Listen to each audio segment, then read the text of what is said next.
What's up, everybody? GeauxBurns, welcoming you to another episode of my Discuss series.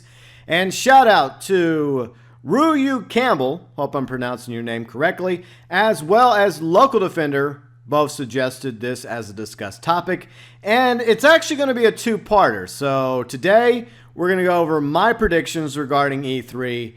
And then next week, 1 week from today, we're going to do your predictions for E3. So you can leave your predictions below in the comments section via Twitter, Facebook, or you can email me your predictions, GeauxBurns@gmail.com. But be sure to submit your prediction for E3 2017 by this coming Friday. And FYI, try to keep it to like one prediction, like a specific game or a specific console, not a whole long laundry list of predictions, because I want to try and get as many predictions in as possible. So anything you can think of, whether it's something wild and crazy like Half-Life 3 confirmed or some nonsense, or something based on legitimate information out there, let me know your prediction for E3 2017 below in the comments section or via my official Twitter, Facebook pages, and of course, once again, email GeauxBurns@gmail.com, and do that by this coming Friday. Let's see, what's that going to be? It will be Friday, April 28th. I had to look on my calendar. Wow, April is almost gone, and June is almost here. Why do I mention June? Because that's when E3 is happening. E3 2017, June 13th through 15th in Los Angeles. And most of us will probably just be watching it from home via streaming. Thankfully for the internet, we have that ability. But there'll be a lucky few, or unlucky few, that get to go to E3. Whether they're just fans of gaming, going to spend money on plane tickets, bus tickets, train tickets, hotel rooms, money for food, beverages, and for everything else required to survive the few days that E3 is going on from June 13th through the 15th. The rest of us will be able to watch it from the comfort of our home, thankfully. All right, so it's time for my predictions for E3 2017. First off, large crowds. Maybe not as big as previous years, but I still think there's going to be a lot of people going to E3, specifically people that cover video games like gaming sites, IGN, GameSpot, perhaps even Eurogamer, a few others as well, along with the reporters from those various sites, independent gaming reporters, even some content creators from YouTube. Well, those that can afford to go, with the way YouTube's been treating us lately, it'll be a miracle if any content creator can make it to E3 this year, but I'm sure a few will be there. So you're going to have a flood of that there, because they're going to cover the games and the news that comes out of E3. So that's going to be big news in the gaming world, along with the long lines and overpriced drinks, food, along with the shortages of TP at restrooms, along with the clogging of restrooms, toilets, urinals, and the long lines, of course, at the restrooms as well. That's the fun that the people that are going to E3 can look forward to. At least that's my prediction. Okay, let's get serious. Let's talk about the games, because that's what most people care about when it comes to E3. Now, we're going to start with, the announcement that's happening today. It may have been revealed already. Call of Duty World War II. The reveal is officially happening today, Wednesday, at either 12:45 p.m. Eastern Time, which is also 9:45 a.m. Pacific Time, or 5:45 UK time. So it may have happened already, or it may not have transpired by the time you watch this video. So anyways, that happened today regarding Call of Duty World War II. So obviously, Call of Duty World War II is going to be at E3 in full force.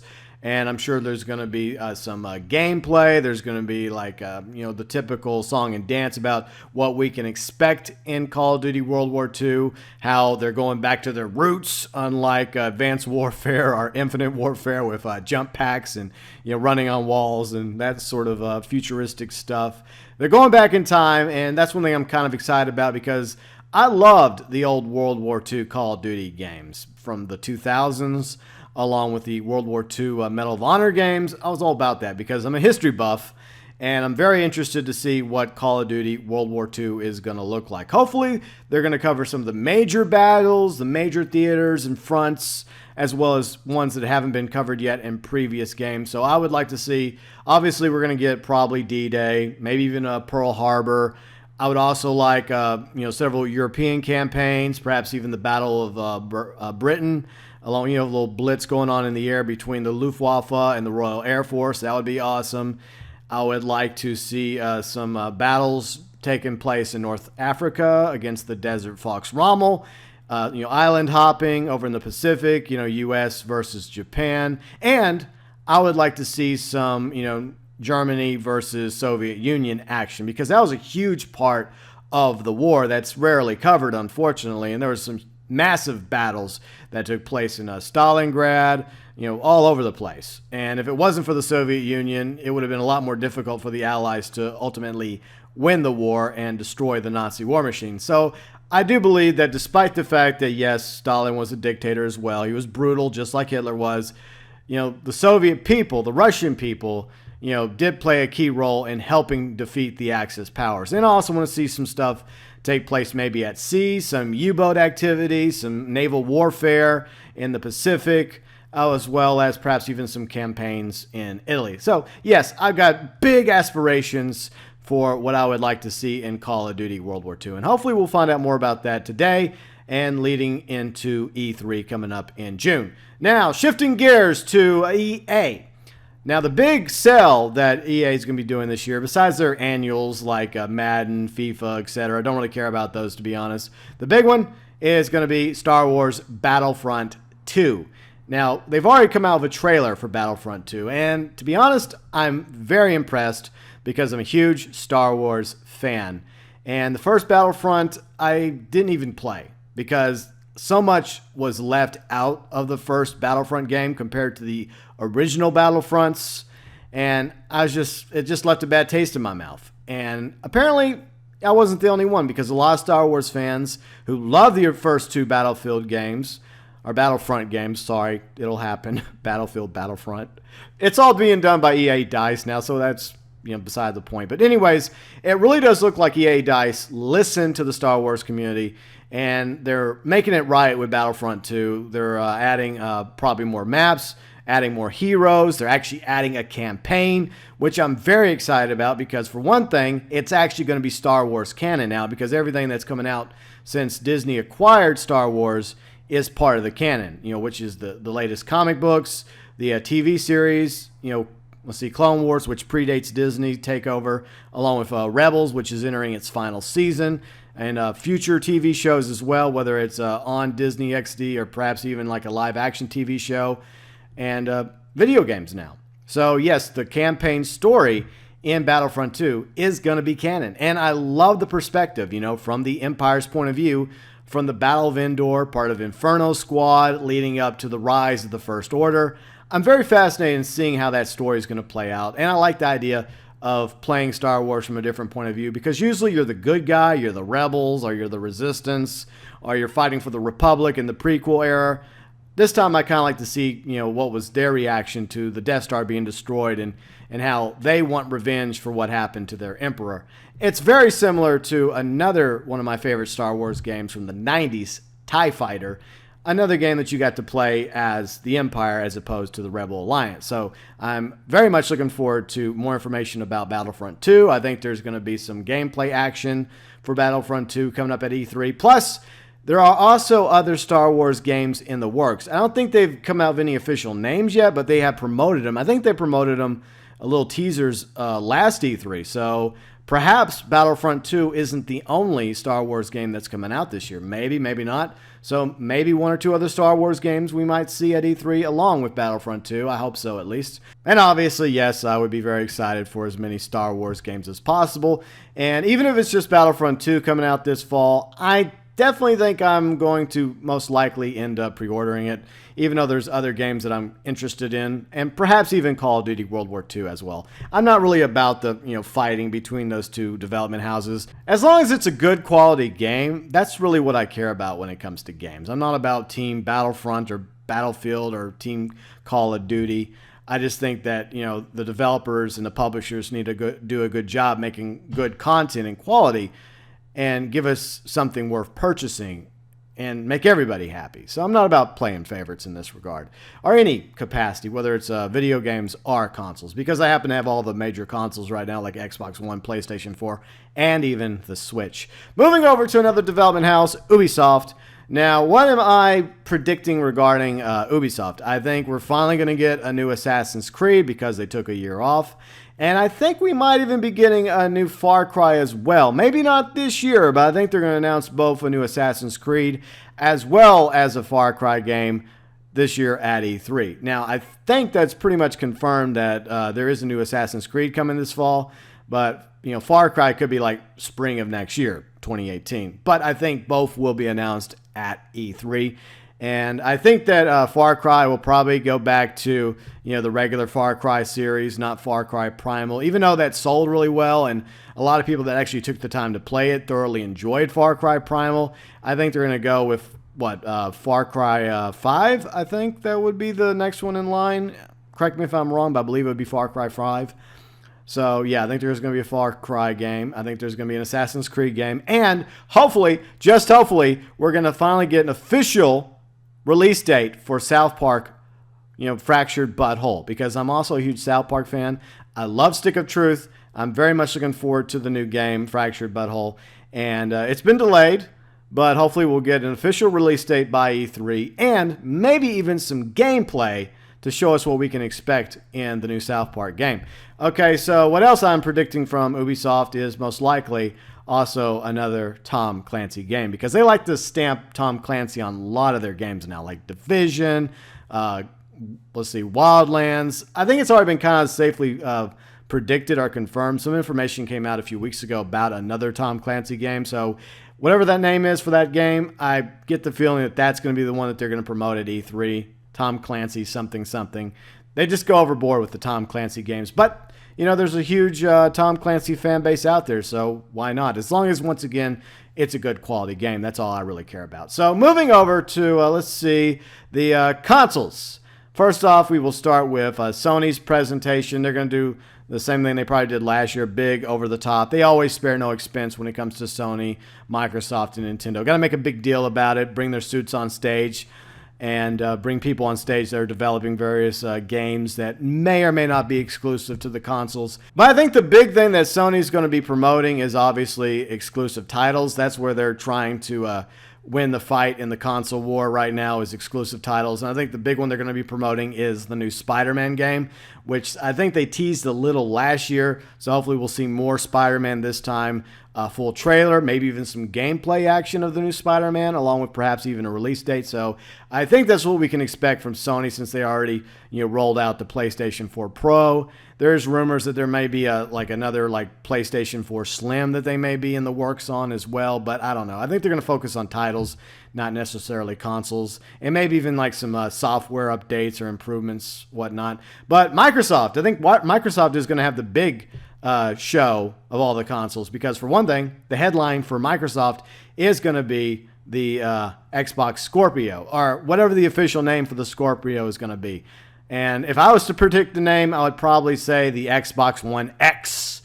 Or, I don't know. I mean, personally, I like Xbox Scorpio, but they usually rarely go with their code names. It never happens, to be honest. Like Revolution, Dolphin, NX, they always end up going with an official name instead. So, I don't know. That's just my... If I'm to predict something on this prediction showcase in this Discuss video, I would predict Xbox One X. I don't know why, but it sounds like it would work, because they already have the Xbox One, the Xbox One S, and why not the Xbox One X? But I would also like to predict regarding Microsoft and the Xbox One X, or the Scorpio, whatever they're going to call it, that we're going to get a better look at the specs, the hardware, which includes perhaps even the Scorpio controller, because it'll probably look a little bit different than the Xbox One controller. Probably not over the top crazy different. It might be like a hybrid between the Xbox One and the Xbox One Elite controllers, like somewhere in the middle, maybe some better quality, or it's going to be something interesting, unique for the Xbox One Scorpio. And of course, it's going to be obviously heavily promoted by Microsoft, running various games that are currently on the Xbox One. The more popular games that people enjoy playing on Xbox One, or popular games in general, you're going to see how they perform on the Xbox One Scorpio, Xbox One X, Xbox One, whatever. And the other Microsoft prediction is I think we're going to see probably some Sea of Thieves Let's Play, because that's one of their few exclusive titles that they're really promoting right now from Rare. And I think we're finally going to see some pretty big promotion from Sea of Thieves. I think there's a beta that's coming up very, very soon, or else it happened over the weekend. So, yeah, people are already playing it, but I think we're going to see a little bit more Sea of Thieves, unless it's going to come out before E3. Then again, it could. But if it doesn't, then we'll probably see a bit more of E3 coming up in June at E3 2017. Moving over to Nintendo. So Nintendo, a few months ago, back in March, they released their latest console, the Nintendo Switch, which actually sold rather well, better than they were projecting, even better than how the Wii U did, even though that's probably not much effort. Mainly because of, probably one of the best games of the year so far, Zelda Breath of the Wild, which I'm still playing. I love that game. So what are they going to be promoting heavily at Nintendo's E3 presentation? I would say they're going to talk a big game about how well the Nintendo Switch is doing, and maybe even some third-party support as well. Maybe we'll see finally the Skyrim version of their Switch game. Because supposedly Bethesda is going to bring Skyrim to the Switch. At least that's what they promoted in October whenever they unveiled the Nintendo Switch and their big to-do. And some other games as well, but I think the big game that they're going to be promoting at the Nintendo presentation at E3 is obviously going to be Super Mario Odyssey, which is supposed to be coming out this fall. Maybe, maybe not, but I think they're going to really push it and bill it as the fall console seller for the Nintendo Switch, similar to how Zelda Breath of the Wild was the console seller for the Switch over the spring. So I would look for that from Nintendo, and maybe some other surprises as well. But then again, I don't know. I would like to see, for example, maybe even a Metroid for Switch. It'd be cool if we had a new Metroid game, and some other popular, Nintendo titles too that they're well known for their various IPs. But it'd be cool if they actually had some surprises coming in for 2018, some teasing of a new Switch Metroid game. I'd love to see that, and maybe some others as well.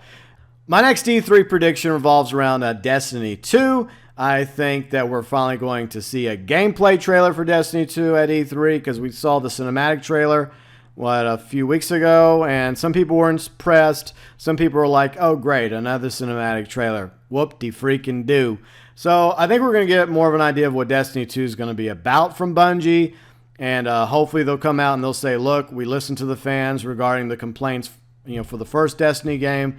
We're going to rectify these complaints. We're going to make Destiny 2 even better, even more inclusive, because the first Destiny game had DLCs that became very exclusive for only the gamers that bought those DLCs, and it ended up giving everyone else kind of the shaft, which left a bad taste in a lot of Destiny fans' mouths. So I think that's going to happen. They're going to come out with a big PR move to try and win back as many Destiny fans as possible that got burned from some of the things that they did regarding the first Destiny game. And hopefully they'll build upon the good things that Destiny brought in to the video game world. So yeah, we're going to see how Destiny 2 does at E3, the gameplay as well as their presentation, and hopefully some fan service as well from Bungie, because yeah, there's a lot of stuff that they did that really did turn some of their fans away. And it's sad to see that, but unfortunately it does happen, whether intentionally or unintentionally. They make mistakes. They're only human. These companies are ran by people for the most part, except for some of the suits.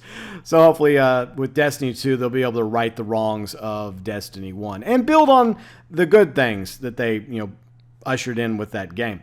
All right, so what else do I think is going to happen at E3 2017 prediction-wise? Various new, interesting, and weird video game trailers. Most are either several years in development from now, so we won't see them for another year or two before they finally get released. A lot of them probably will not meet the expectations of the trailers. And to be honest, Several of them will never see the light of day. We'll see these trailers for these strange, awesome video game concepts, and that'll be the first time and last time we ever hear of them. Typical in E3 fashion. And, of course, I'm not done with my predictions, am I? I left out one publisher and also a couple development houses. Take-Two. Now, under the Take-Two umbrella, there's several quite popular development houses. I think that we're going to see some of the usual expected annual games, like from Take-Two's 2K division, like NBA 2K18. I think we'll see that, as well as WWE 2K18.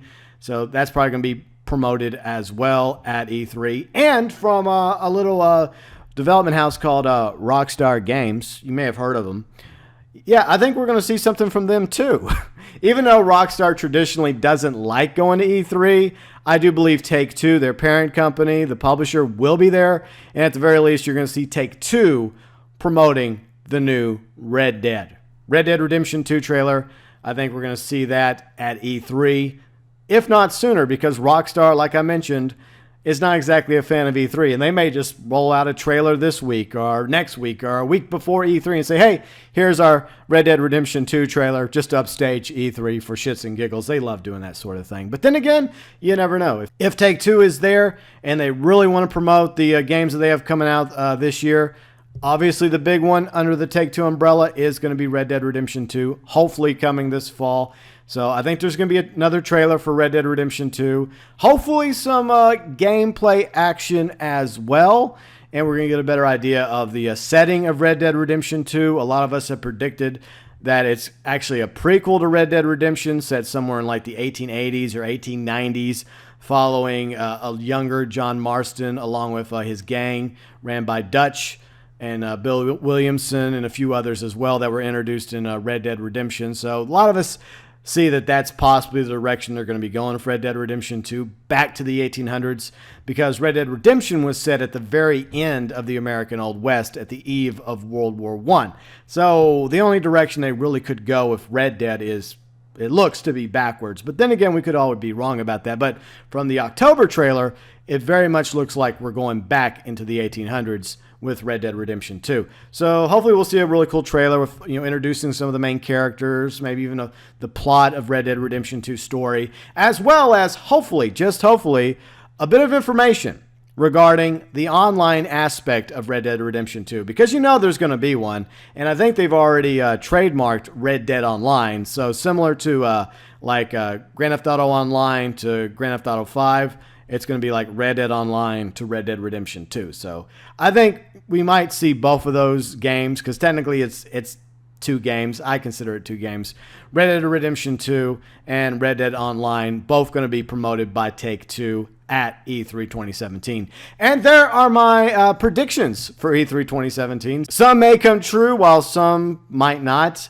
Then again, I did kind of sort of play it safe, didn't I? But anyways, I want to know your predictions, which will be included next week. So leave me your prediction below in the comments section, or via my Twitter, Facebook, or email, GeauxBurns@gmail.com. Let me know what your prediction is for E3. It can be regarding the Xbox Scorpio. It could be regarding one of the games I mentioned, or a game that may happen or may not happen. Just go crazy if you want. If you want to talk about Half-Life 3 or something else entirely, a game you'd very much like to see at E3, whether it's a sequel or a prequel to one of your favorite franchises, throw that prediction in there. Or if you want to go with one of the many rumors out there and play on that. Your predictions are welcome, whatever they happen to be. So be sure and leave them below in the comment section, or over on my Twitter or my Facebook page. Or once again, you can always email me your E3 2017 prediction via GeauxBurns@gmail.com. I will put them together, and as long as you get them in by the deadline, which is this Friday, April 28th, 2017, I will include your E3 2017 prediction in next week's Discuss episode.